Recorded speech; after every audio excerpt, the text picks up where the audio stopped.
Day 2. Begin at vector components on page 78 and stop after doing experiment 3.1 on page 80 and 81. Vector components.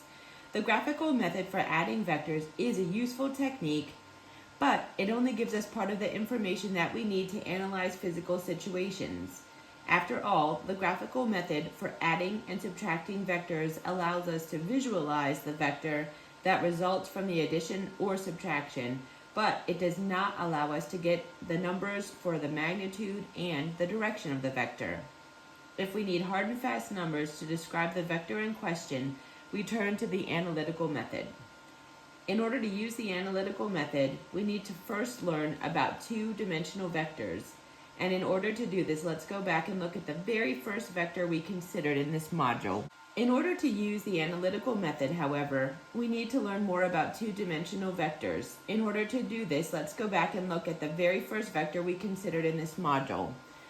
We said that if you walked 1.2 miles east and 4.3 miles north, your final destination could be represented by the red arrow. All right, rather than concentrating on the vector this time, let's look at the blue lines in the picture. Remember what these heavy lines mean. They represent how far you walked in each direction to get to the destination. The heavy line that goes along the x-axis, right here,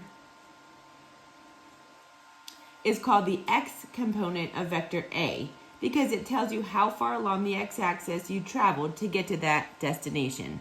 So this component right here is A sub x. In the same way, this line is called the y component of vector A because it represents the distance you had to travel in the y direction. So this is called A sub y. The important thing to realize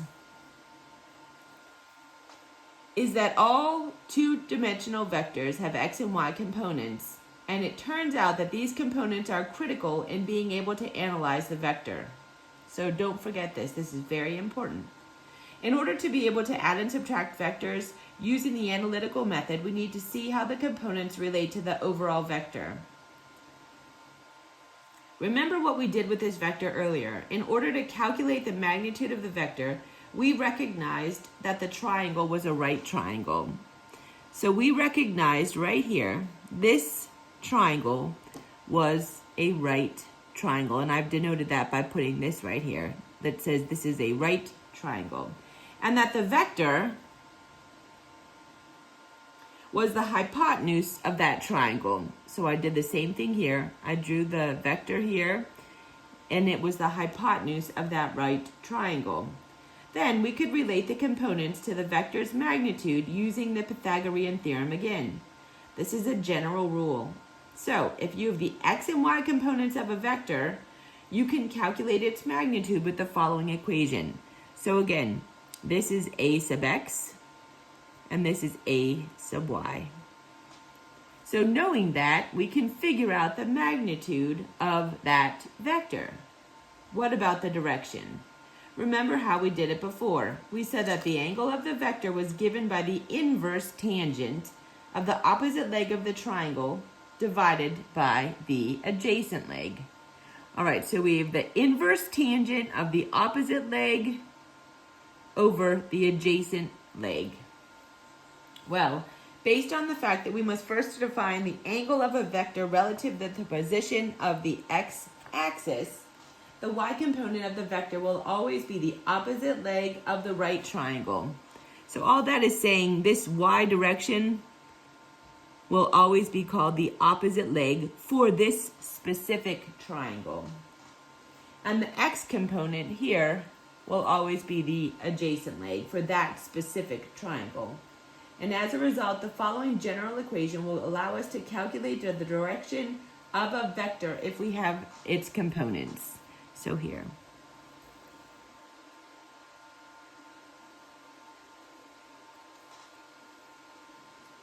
It sort of reminds me of